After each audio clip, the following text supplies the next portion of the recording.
కోజికోడి beach ఇవన్నీ explore చేయడం అయితే అయిపోయింది. అక్కడ బీచ్లో కొంచెం టైం స్పెండ్ చేసి రూమ్కి వచ్చి బ్యాగ్ సర్దుకొని, ఇదిగో నా బ్యాగ్ సర్దుకొని ఇప్పుడు ఎక్కడికంటే బందీపూర్ టైగర్ రిజర్వ్, అలాగే ఫస్ట్ మధుమలై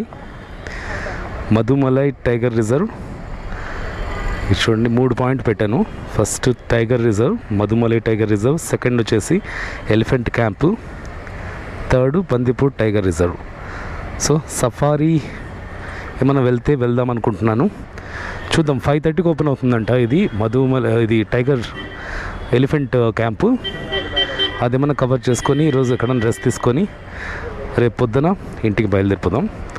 ఇప్పుడు 111 కిలోమీటర్స్కి మనకు 3 hours 12 minutes చూపిస్తుంది. ఎస్టిమేటెడ్ అరైవల్ టైం వచ్చేసి 3:30. బ్రేకులు తీసుకొని అన్నీ చేసుకున్న 4 అవుతుంది. Let's start the ride.